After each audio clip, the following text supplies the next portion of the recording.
Hello, and welcome back to the YouTube. I'm going to take you through a bit of a mobility session today. And tough week under the belt, first league game at the weekend. Didn't go to plan, of course, but we move. We were back on the pitch on Tuesday and feeling quite stiff and sore. It is currently Thursday. I'd done some upper body yesterday and a wee bit of stretching, but still some lingering effects. So I feel like that's just old age maybe, but going to take you through a bit of a mobility session. I normally start off these sessions with some light bike work just to get some blood flowing. The effects in mobility sessions, I'm not convinced on them. However, a lot of the recovery aspect I put on the psychological, how it feels to you. So if you enjoy doing something, the recovery benefits I always feel will be greater than compared to if going down and doing a mobility session stresses you out. I don't know how it would, but if you insert any recovery tool and it stresses you out, then probably the juice isn't going to be worth the squeeze for you. But I really enjoy just coming down, working through a bit of a mobility flow, some light bike work, and I do always come away feeling better for it. So hopefully this is of use to you. I'm going to do some more active stretching. I'm not really a big fan of doing just passive, typical stretching, you know what I mean? I incorporate some band work in there to really just, I suppose, add a little bit of extra range into the movements.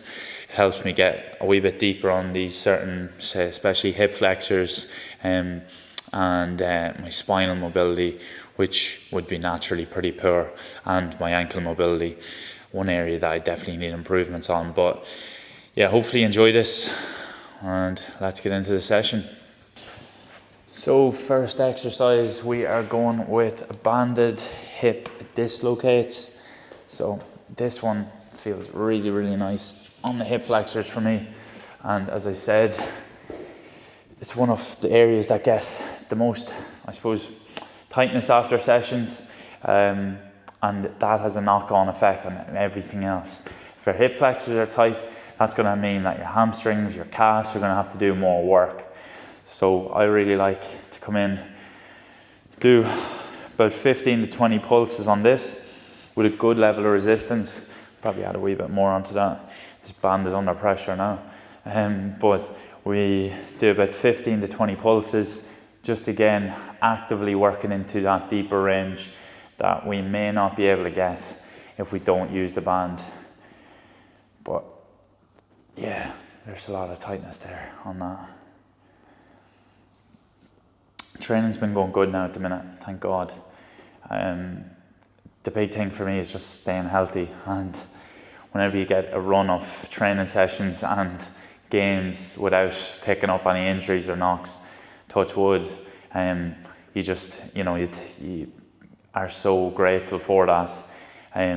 Something that I suppose injury teaches you a lot. Whenever you're injured, all you think about is just being healthy again, and it really does. Obviously it's frustrating, of course, but what am I doing there?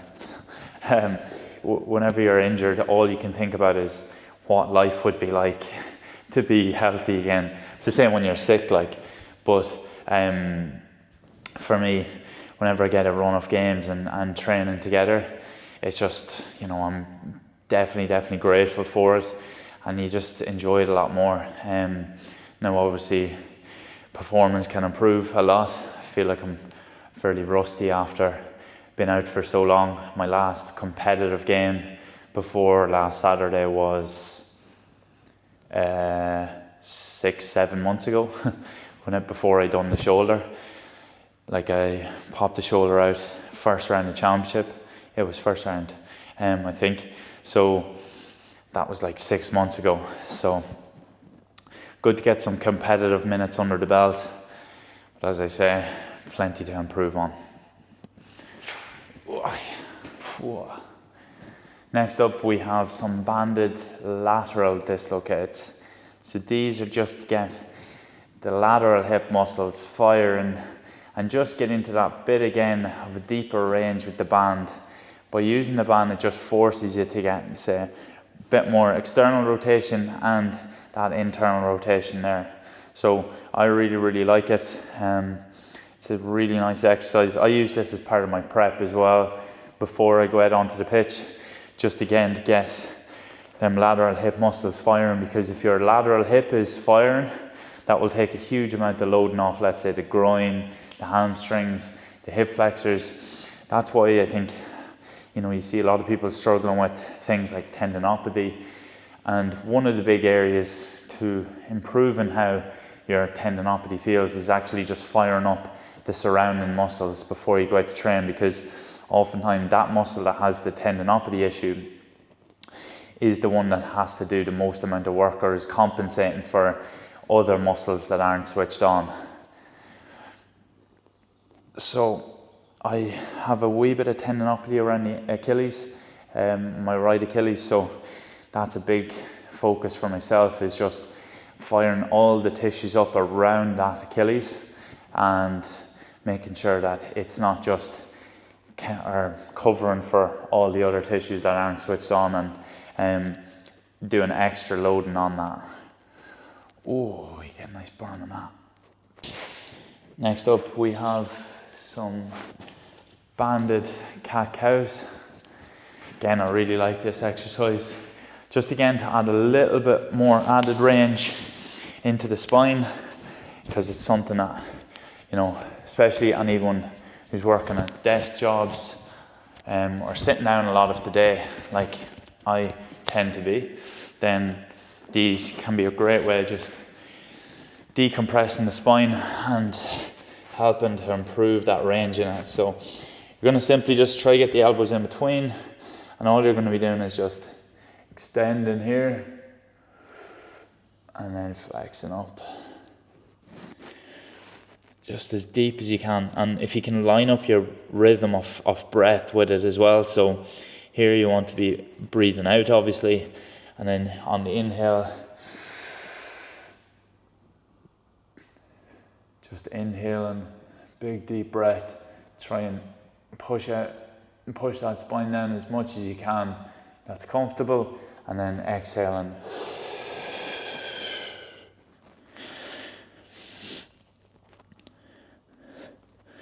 I find breath is one of the most important aspects to your recovery as well. So if you compare it with your mobility sessions, it's a really good way of just doubling up your recovery benefits, because slowing down the breath will help to tap into that parasympathetic state. And the parasympathetic state is that rest and digest state. That's where recovery happens. We cannot recover in a sympathetic state. So if you can line up doing some breath work with your light stretching, that's going to give you some added recovery benefits there. Just doing about 6 to 8 reps on these, and then I'll flow through this circuit, let's say twice.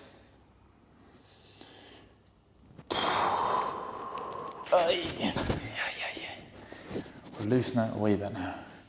So next we're into our 90-90s. A lot of you will be familiar with this, but I like to progress it on a little bit, so I'll just start off nice and light, just getting the movement going again. And again, a big focus on the breath here. Wherever is tight, what you want to do is just sit on that, let's say, tighter area for a bit longer, and just focus on breathing into that area.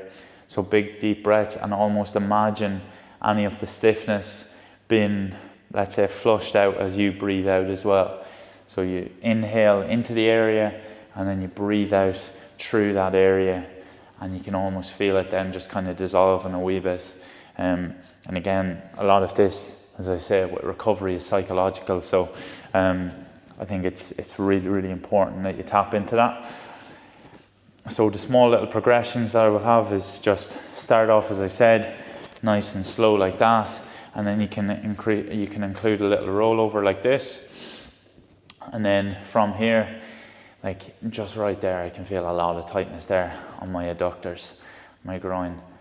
So I'm going to just spend a wee bit of time on that, just rocking back and forth, And then the next progression I'll look at is just a little bit of a hip lift. So just like this. And then again, this is quite difficult to do, but the more I do it, the better you can kind of get at it. And then finally, the final progression is a nice slow full lift of the leg and rotation. And then a slight lean forward on the glutes. So you get a full body, or you get a full lower body, I suppose, bit of mobility there on that. So I really like it. You can then play around with it and go the opposite side. Again, I feel like this is a little bit better on my right side. For some reason I can get that up higher. So definitely some work to do on the lateral hip off the left side. So again, I'll just flow through this. Probably spend about 30 seconds to a minute just flowing through it at my own time. Don't really need to go off reps or anything. You can just kind of go off your own time, and I would say 30 seconds to a minute of just flowing through however you want on this exercise, and you'll be feeling good.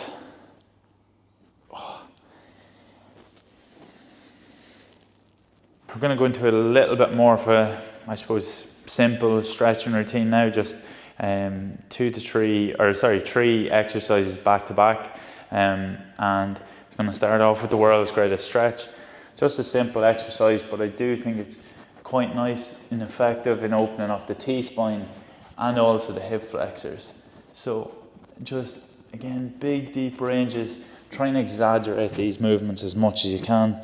So I come down here and then opening up fully, such as this.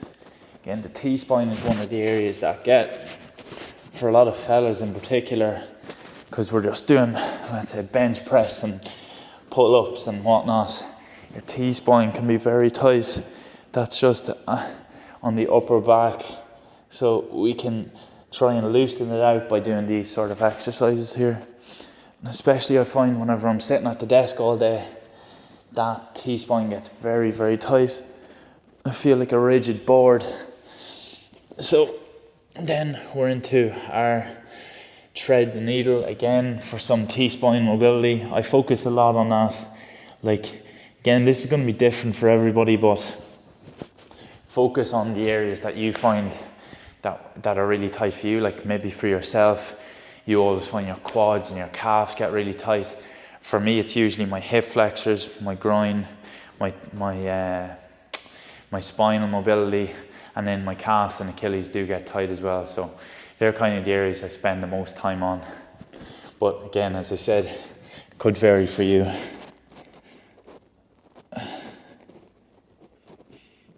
If you want to progress this on, just include a little bit of a grab at the back and twist. Oh, that feels very, very good.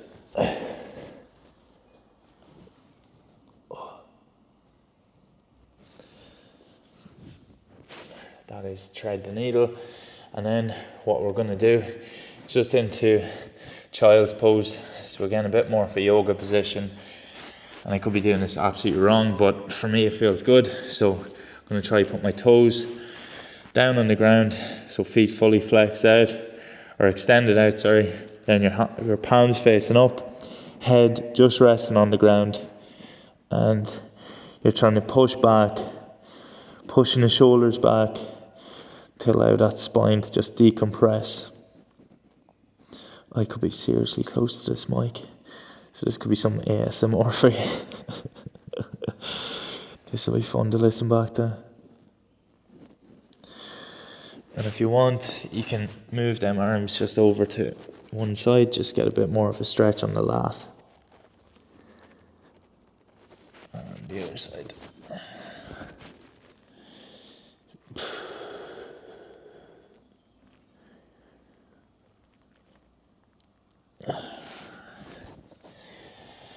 Next, we're going into some spinal rollouts.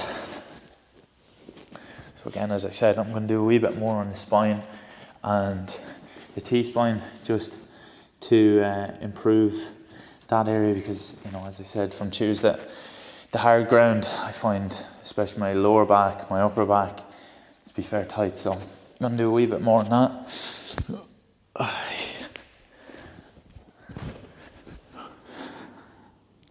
Just rolling out.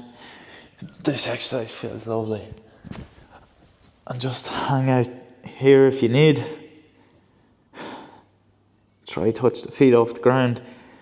Even there, like some days I can do that no bother, but there today it's just very, very tight and under pressure. So just rolling through here.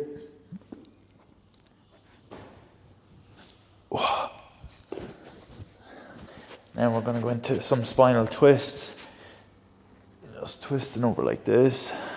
Don't know if you can hear all them cracks on the mic. Hopefully you can. Some added ASMR. Some crackling from the lower back.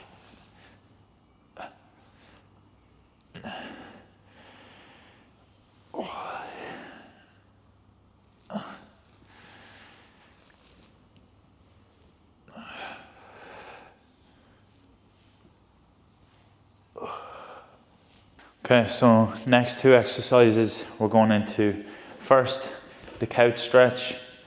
This is just to get, again, quads and hip flexors. It's a fairly intense one now, to be honest. Like some days you'll be able to get a little bit more flexion at the knee, so you get a better angle here, you can get more upright.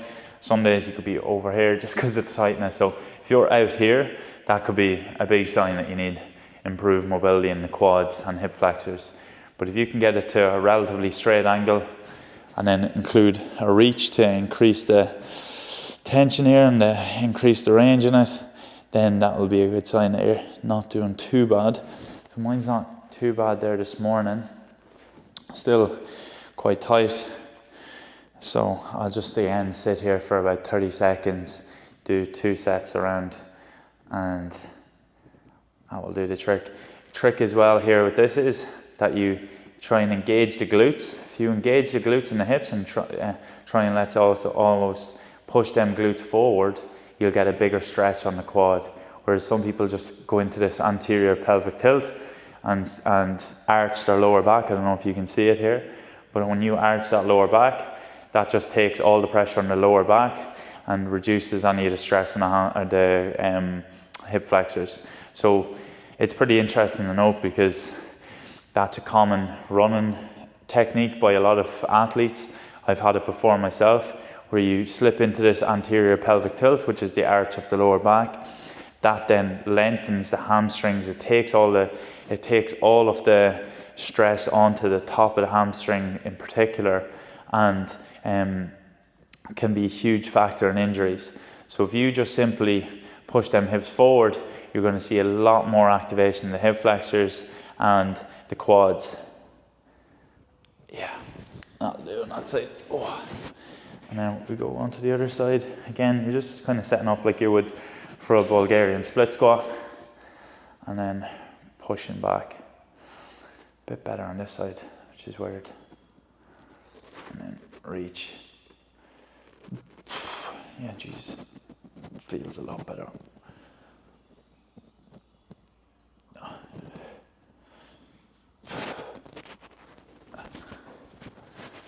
Next up is the couch stretch.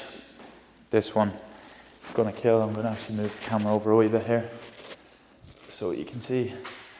Surprisingly, I don't have a cameraman. I just have one of these wee Osmo cameras that move around with me, which is pretty handy. So this one, we're going to just put the leg up like this. Try and flex it at about 90 degrees. So there's about a 90-degree bend in the front leg, and then we're just dropping down. You need to focus on your breath in this one. Big deep breaths in, because it's fairly intense.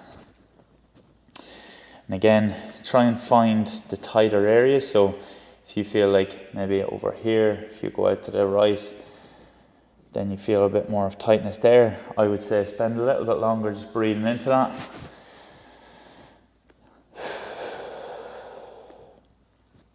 Again, 30 seconds to a minute hold on this. I don't really like doing reps and sets on these. I just kind of go off feel. So if you want to stay a wee bit longer on an exercise, by all means do. Boy. Switch.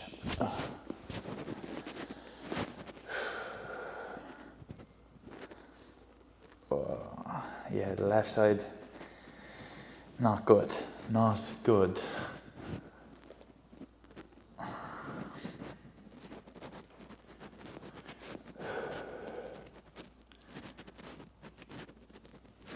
Okay, so next exercise we are going to do some Franz Bosch hip locks. These have been a staple for my movement prep and my mobility because they work that whole triple extension, which I'll show you now, where you get flexion and extension through the ankle, the knee and the hip. So you can get into some nice, real deep ranges of motion, just get some blood flow into them tissues. And as I said before, around my own Achilles tendinopathy issue, I like to get some bit of work through that, or some bit of, let's say, stretch and resistance through it. So that is why I include these. I'll walk you through it. I'll show you probably from a different angle as well, because they can be a wee bit harder to get nailed down. So the first, you're going to set up with just on the balls of the foot about 60 to 45 degree angles from the walls, or from the wall, and then your hands just at shoulder width, or shoulder height, sorry. Can't get my words out. It is about 7:30 in the morning, so bear with me. So we're going to take off the hand that's on the stance leg. We're going to come down as deep as we can, keeping the heel of the stance leg just off the ground, so I could fit like a credit card under that heel. And already there I can feel a huge big stretch down the Achilles, which feels very, very nice. And then we have flexed at the knee, flexed at the hip, and then we're coming up, pressing up, and we're trying to get that full extension, full lockout through all of them joints, so the ankle, the knee and the hip. And then we come down again, just keeping that heel elevated, reach back to the back pocket, loading up that glute, loading up the knee, loading up the ankle, and now we're pressing up straight through. So as I said, when you're setting up shoulder height, then we're going on to the stance leg. So the hand that's on the stance leg, that's coming back, keeping the heel elevated, down into a nice flex position at the knee, the ankle and the hip, reaching back to the back pocket, keeping that heel elevated, just a credit card off the ground. You can see there's a bit of a shake there on the Achilles. This is my weaker side. So again, getting a little bit of work into that Achilles as well, which is nice. On your rest days, and then pressing up and try to reach as high as you can through the wall, and pushing through that big toe and forefoot to get a full extension.